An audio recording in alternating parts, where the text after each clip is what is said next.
Bro, like, who even cares about the Summer League, right? Like, it's meaningless. It doesn't matter. It doesn't mean anything. Like, oh, sure, they put it in Las Vegas to make it seem cool. Like, it's just recreational, semi-professional basketball, right? Enjoy your plastic rings, Charlotte Hornets. Go out and party on a Sunday night in Vegas when only old people are out playing slots. Who even cares? Like, the Sacramento Kings didn't even really want to win the Summer League title. Like, who wants to three-peat the Summer League? It doesn't even matter. No one even cares.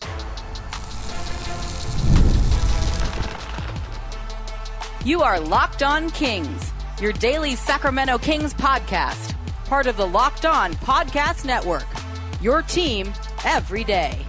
And now, ladies and gentlemen, it is that time for another episode of Locked On Kings. Hello and welcome into Locked On Kings, your podcast hub for Sacramento Kings coverage all offseason and yes, all summer league long. Today's episode is brought to you by Monarch Money. Take control of your finances with Monarch Money. Use code LOCKEDONNBA at monarchmoney.com for 50% off of your first year. My name is Matt George. I have the privilege of being your host here. I'm a Sacramento sports anchor and reporter at ABC 10 News. And yes, I'm the guy that talked about and broke down every single Kings Summer League game over the last couple weeks. Truth be told, it was fun. Right, it was a fun time. Summer League is always a great time. I hope everybody understands the sore loser joke that I was making there in the introduction. A fun, hard-fought Summer League title game. Congratulations to the Charlotte Hornets. They beat the Kings 83-78 in a game where the Kings could not help but show up. Right? It's a big game. Something somewhat is on the line in Summer League. Of course, that game had to end in some sort of Kangs fashion. It doesn't matter who you are. It doesn't matter how much time you've spent on the Kings roster or playing in the Summer League or in the G League or fresh out of college. Doesn't matter. You put on a Kings jersey, you are doomed to have some sort of Kangs moment. And of course, we got that in the championship game. First and foremost, the most Kangs thing that Sacramento did in this game was fall behind by 18 points early on. Now, credit to Sacramento. They did a fantastic job fighting back, battling back, did so a little bit in the second quarter. Charlotte pulled away and once again had a double-digit lead in the third quarter. Then the Sacramento Kings roar all the way back. Really had a chance to steal this championship in Las Vegas, but weren't able to close it out. Nick Clifford put in a tough spot. Devin Carter is hit hard on a very legal screen, unfortunately falls to the floor. The screener then rolls to the basket, putting Nick Clifford in a difficult situation. Do you cut off the roller or do you stay out on your man, who, of course, was Con Knippel, the fourth, I believe, overall pick in the draft, who is the best shooter and one of the best players on the floor, certainly the best player on the Charlotte Hornets. And Neek decides to go on the roller, gives way too much space to Knippel. He hits the wide open three to take a 4-point lead. But that's not what cost the Sacramento Kings, because on the other end of the floor, Isaac Jones, who had another fantastic game despite a slow start, we'll talk more about him later, he knocks down a monster three-pointer to once again cut it back down to a 1-point game. There's like 20 seconds left. The Kings have to play the foul game. They send Con Knippel to the line. He makes the first free throw to make it a 2-point game, misses the second free throw. Neek, I guess, was just playing the ball too shallow, never really went for the rebound, expected somebody else to get it, I guess, so it's a mistake on Neek's part. He doesn't go up to get the rebound. And then, Daquan Plowden, before I talk about anything with this play with Daquan, I will say Daquan Plowden hit a couple of big shots and played some phenomenal defense on the perimeter for the Kings down the stretch. But unfortunately, all he's going to be remembered for during this Summer League is being the leader of the Kangs moment. Because whether he was pushed in the back or not, Daquan Plowden falls onto his stomach and just lays there. Right? I wish I could show you the clip, but I can't because of copyright purposes. But you can go onto my Twitter account, @Matt George Sack, and you can watch this play. I posted it there. It's funny, but it's not funny because it cost the Kings the game, and it was a huge mistake because all you have to do there is secure the freaking rebound and give yourself a chance to tie the game with a 2 or hit a game winner. I think the Kings had a timeout at the time. All you have to do is secure possession, and Plowden just falls to the floor, and I guess he just died or he passed out, he fell asleep. He just stays there, right? And it was only for like a second and a half or 2 seconds. Not that like a massive thing, but he's just laying there, and the ball is loose, hits his foot, then rolls and hits Isaac Jones's foot, goes out of bounds off the Kings. The Hornets retain possession. The Kings have to foul him again. It becomes a 4-point game. The game is basically over at that point. Can the Kings just lose normally, right? Like, okay, you secure the rebound, then you try for a game-winning 3, you miss it. Oh, darn, what a great game. Nope. The freaking Kangs had to show up. Daquan Plowden had to just die on the court. Had to just fall over and go limp like my son when I tell him to go to bed. He just kind of go like a limp fish, just kind of dies. And the ball goes off of his foot, then Isaac Jones's foot. It's just something that we're all too familiar with here in Sacramento. And it's funny. Like it's the summer league. It's not that big of a deal. I was very invested in this game. Like I'm here at the ABC 10 studios. I'm like standing up watching this game, like stressed out when the Kings are making that comeback. Like this is a meaningful playoff game or championship game in real life. Look, of course we wanted the Kings to win this game. Yes, it's a summer league title, but it meant a lot to those guys, and it's the closest thing to a championship the Kings are going to get anytime soon, if we're being completely honest with ourselves. Not the Stockton Kings. They're, of course, the reigning G League champions. But closest thing the Sacramento Kings are going to get to a title in the near future. Unfortunately, they were not able to get it done. And this was a unfortunate game to have both of your rookies, Maxime Reynaud and Nick Clifford, have their worst games of Summer League. I think both of them absolutely had their worst games. We'll start with Nick Clifford, 10 points, 4 of 15 shooting from the field, 8 rebounds, 2 assists, had 4 fouls, turned the ball over 3 times. He was in foul trouble again, right? And the foul trouble, again, impacted his involvement in the first quarter. He actually scored the first 2 buckets of the game for the Kings. So 4 of his 10 points were in the first 30 to 40 seconds. But he got into foul trouble, and offensively really didn't get anything going in the middle quarters. In the fourth quarter, hit a couple of big shots, hit a big 3, had a 3 that was changed to a 2, a ridiculous sideline, pull-up jumper. I think it was the right call. It was a 2. His foot was on the line. Just a ridiculously tough shot that he hit. Forced a couple of floaters down the stretch that I guess you kind of have to live with. It's a good learning moment for a rookie. I'm 100% okay with him taking those shots. The only argument, I guess, would be, could you try to have gotten the ball to Isaac Jones a little bit more? He was the best player all playoffs, quote-unquote playoffs long in the Summer League for Sacramento. The last 2 days, Isaac Jones has just been fantastic. Again, we'll talk about him more in a little bit. But I'm okay with Nick taking those shots. They were forced. They weren't great shots. They weren't great possessions, but it's a good learning moment and learning opportunity for the Sacramento Kings first-round pick.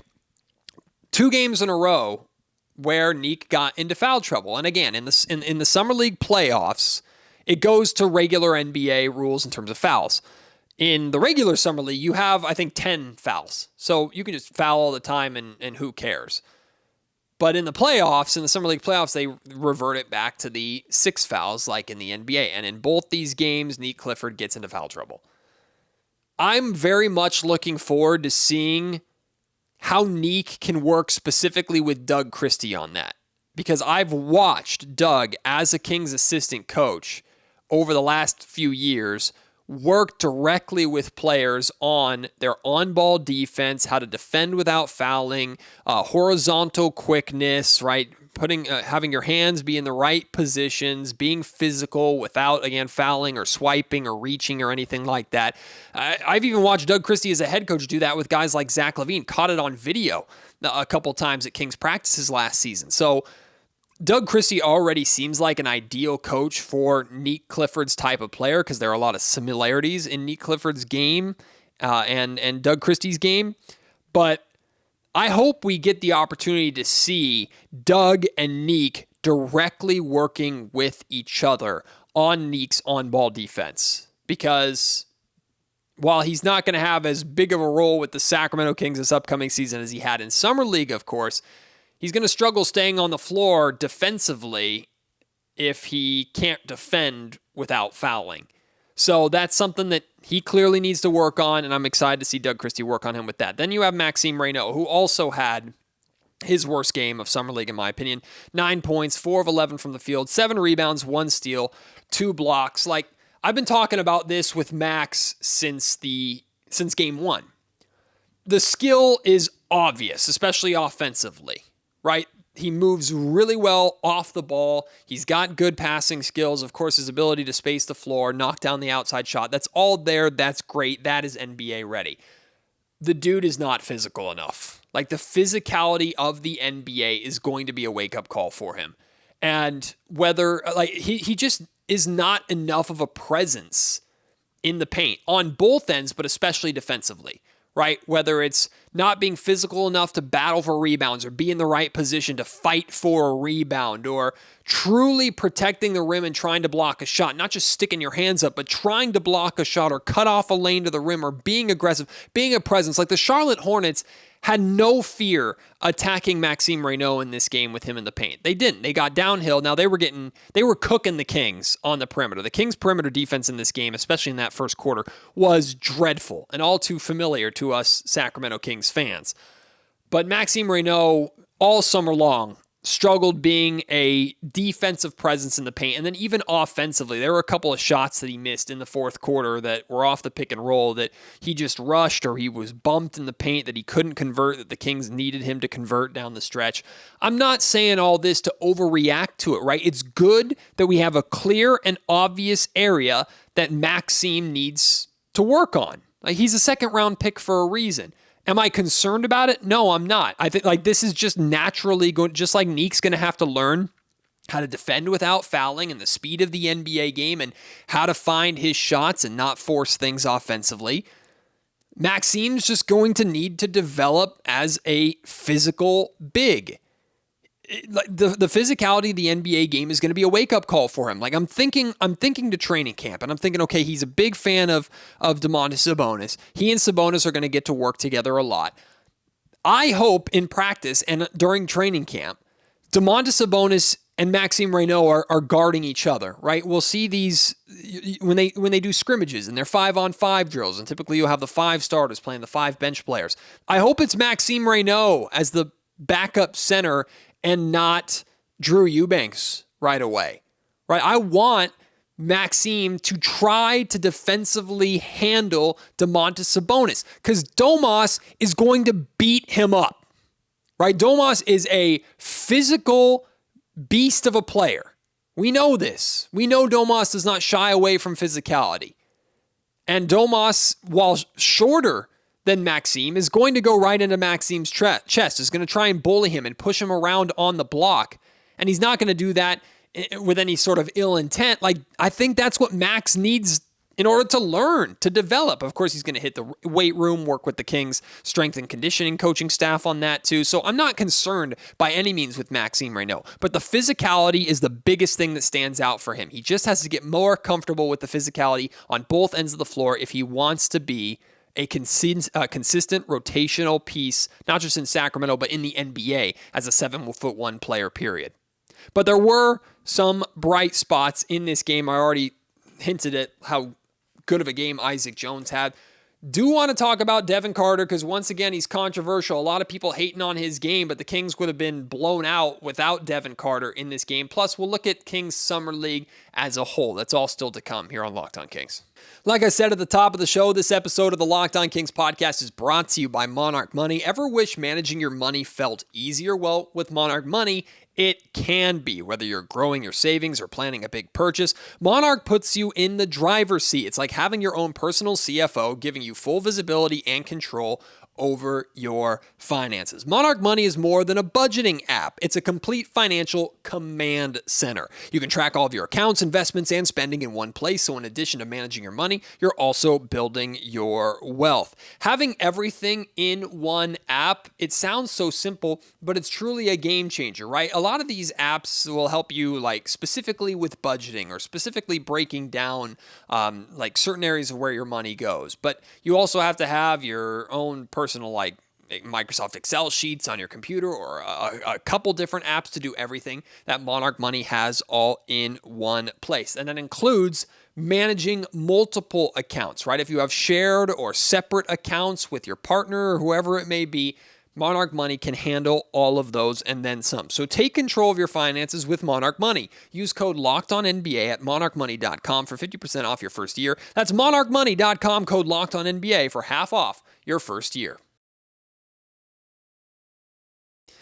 If you had asked me like 48 hours ago who was the standout performer and best story for the Sacramento Kings in Summer League, it would have been Nick Clifford. No ifs, ands, or buts about it, and it wouldn't have been close. But the way Isaac Jones stepped up over these last 2 days in these Summer League playoff games has been phenomenal. And before that, it's not like Isaac Jones was terrible or a non-factor in Summer League before that. He was solid all Summer League long. He just really exploded, and the Kings obviously leaned very heavy on him in these important big moment games in Summer League. The games where you were probably expecting to lean on maybe Devin Carter a little bit more as last year's lottery pick, or even Mason Jones as the G League Finals MVP and the most experienced guy on that court for the Kings Summer League team. Nope, it wasn't them. It was Isaac Jones who fought his way from two-way contract to full contract with the Sacramento Kings last season. He and Neek are neck and neck if we want to rank them in terms of story, but Isaac Jones, fantastic once again in this game. 24 points, 10 of 17 from the field, 11 rebounds, 2 assists. Again, he had that monster three-pointer. He's talked a lot about that three-point shot being one of the main things he's working on, especially that corner three to help with spacing so he can fit in Sacramento's offense. He hit a couple of big threes over the course of these Summer League playoffs. When I'm talking about Maxime Reynaud's physicality, like look at the way Maxime Reynaud plays and look at the way Isaac Jones plays. Now, Isaac Jones, completely different build, different body type, a much bigger, more physical player. But the way Isaac handles and reacts, or even doesn't react to contact, right? There, whether it was the Charlotte Hornets or the Toronto Raptors, guys kind of whacking him and trying to push him off the block and get him off of his spots, and he was just fighting through it, right? When you watch Isaac Jones play, and you watch Maxime Reynaud play, you can see the drastic difference between the two of them, right? Isaac, his physicality in these games was fantastic. And I talked about this after yesterday's game and the semifinal game, that like Isaac Jones is somebody that Doug Christie is going to have on his bench that he can point to and go, give me important minutes. Like, I kind of know who you are. I talked about him kind of potentially being like an Aaron Gordon type for the Sacramento Kings in terms of like the role and the impact that he has on the Kings when he's on the floor. But I said, like, I don't know right now how confident I would feel in like saying, oh, Isaac Jones is going to be a part of the Sacramento Kings rotation right away. Back-to-back games like this, again, you don't win roster spots in Summer League. He's going to have to carry this into and continue to play well through training camp and into preseason. But you best believe Isaac Jones has a very, very legitimate case for being part of Doug Christie's rotation on opening night. Absolutely he does. If he continues to play this way, if he specifically can carve out his role with the Kings, right? If what he has been in Summer League, and I'm not talking about the numbers because the volume of opportunity and the minutes in Summer League, he's not going to get that at the NBA level. But if the type of player, the way he plays, the impact that he has when he's on the floor, if that can carry into training camp and on this main roster, absolutely, I could see him break into Doug Christie's rotation, maybe even be the ninth guy in Doug Christie's 9-man rotation. Maybe putting Maxime Reynaud on the back seat right away or replacing Drew Eubanks and just going small. I don't know. But he 100% has a case. He was awesome in Summer League, and I really appreciate him for that. Now let's talk about Devin Carter. Again, a lot of you are going to look at Devin Carter's game, and I was interacting with it on social media the entire game. Like, Devin Carter's name is actually like trending on social media in Sacramento right now. And if you click on his name, man, it's like overwhelmingly negative. Devin Carter, 13 points, 5 of 16 from the field, 2 of 10 from three-point range, 7 assists, 1 turnover. Once again, a bad shooting game for Devin Carter. With the exception of like his 30-point explosion in game 2, I think that was, he didn't shoot the ball well. The Kings as a whole shot the ball terribly in this game. Like, I don't even know if they were 20% or like hovering around 20%. The Kings as a team did not shoot the ball well, but Devin Carter shot the ball more than anybody from three-point range, and he shot 20%. I do understand the frustrations with Devin missing open looks because the Charlotte Hornets, quite frankly, were daring Devin to shoot, and it worked very well for them. Right? Okay, go ahead and beat us from the perimeter, Devin Carter. We'll take it. And I know people don't like his jump shot. I understand why. It looks clunky. It looks ugly. It's way too slow for a 6'1", 6'2" guard. That's something that he definitely needs to work on. But I will say this, because somehow I've become captain defender Devin Carter when, if you go back to podcasts a month, 2 months, 3 months ago, I was very clearly not a believer and a fan of Devin Carter. The negativity about Devin is overblown when Devin played better than Neek. Devin played better than Maxime. Devin played better than almost everybody on this roster not named Isaac Jones. And of course, we're not going to crap on Neek and Maxime, right? Because they're rookies and they're brand new, and Devin's in his second year, except Devin's only played 30-something games and never had a training camp in a summer league to begin with either. So he's already behind the 8 ball. But I understand, again, there's negative feelings towards Devin Carter that more have to do with the organization and the past front office regime than Devin Carter himself. I laid this out on an earlier episode of the Locked On Kings podcast, like 1 or 2 episodes ago, earlier in the week. And go and check that out if you want to hear my full thoughts on that. But let me be very clear. Like, the reason why the Kings were able to come back into this game in the second quarter was because of Devin Carter. Isaac Jones did not get off to a good start in this game. Devin Carter kept shooting and fought back to get the Kings back. His for the most part, he made the right decisions handling the basketball. 7 assists. I think his passing in transition is really underrated. Only 1 turnover. Again, he's doing a good job taking care of the basketball, even if he doesn't look really comfortable dribbling the basketball. And he took on, in the first half, when Kneppel got going early, he switched on and took on a lot of the defensive responsibilities on Kneppel, especially with Neek Clifford in foul trouble. So, like, Devin Carter didn't have nearly as bad of a game as people are making it out to be. Was he good to great? No, of course he wasn't. But he's not the reason why the Sacramento Kings lost. And as much as you might go, dude, you're 2 of 10 from 3. Stop shooting. If it's a wide open 3 that your offense is naturally generating, the Kings want him to shoot that shot every single time. In fact, he'd get in more trouble passing that shot up than letting it fly. Like, you want to see him, even when he's struggling, put that shot up with confidence. And he continued to do so. And I think that he deserves credit for that. Of course, more often than not, you're going to need it to go in. And I'm not saying that the way he played over this summer league makes me say, yep, he's ready for the backup point guard position in Sacramento. In fact, I think the takeaway should be for Scott Perry and the Sacramento Kings that there is still not a backup point guard on this roster right now, and they might have to find a way to address that using the MLE before training camp begins. That's probably how they're feeling right now, and I don't necessarily blame them. And if Devin Carter's not going to be the backup point guard here in Sacramento, he probably doesn't have a fit or a spot or a role here in Sacramento. That might be the harsh reality of the situation, but that doesn't change the fact that he had good moments in Summer League, and he's not nearly as bad as people are making it out to be. And if I have to be the only one to die on the hill to defend Devin Carter so he doesn't get this venom that I'm seeing, I will happily do that. Overall, if I were giving him like a summer league grade, it would be a C+. He had good moments, had good games, wasn't as impressive as I was hoping he would be as kind of a second-year player with the Kings, but his circumstances are very strange, from his injuries last season to learning a new position. No one's going to feel bad for him. He doesn't feel bad for himself. He's embracing the challenge, and if it works out, great. If it doesn't work out, great or bummer. It looks like it's more not working out in what the Sacramento Kings are hoping for from him, but it's not a foregone conclusion. We'll see if he's on the roster come training camp time, what it looks like, and what Doug Christie decides to do. So final thoughts and overall takeaways from Sacramento Kings Summer League. First and foremost, I like this team a lot.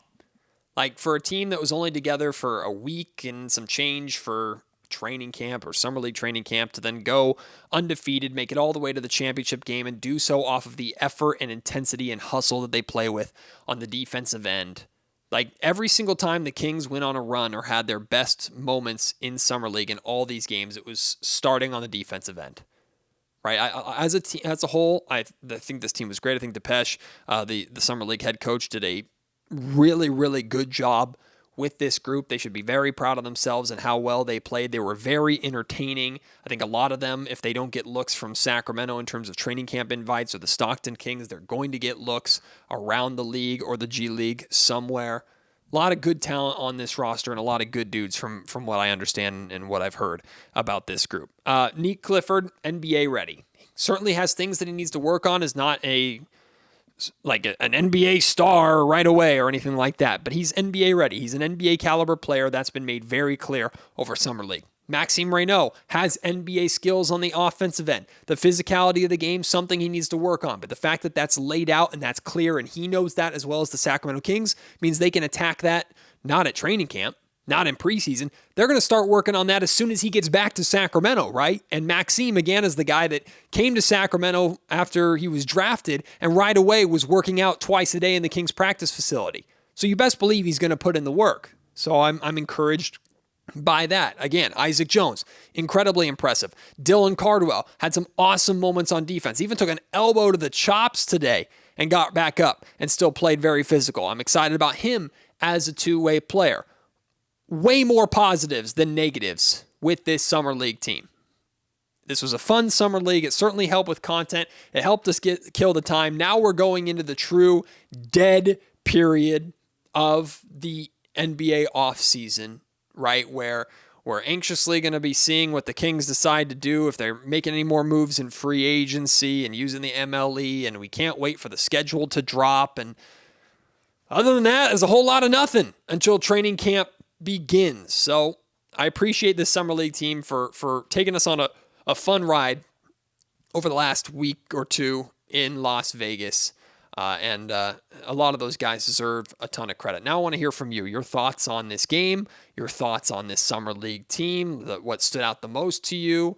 If you want to talk about Devin Carter's struggles or Nick Clifford, Maxime Reynaud, Isaac Jones, whoever you want to talk about, hit me up at MattGeorgeSack on Twitter. Email me, mattgeorgesports@gmail.com, and leave your thoughts in the YouTube comment section down below.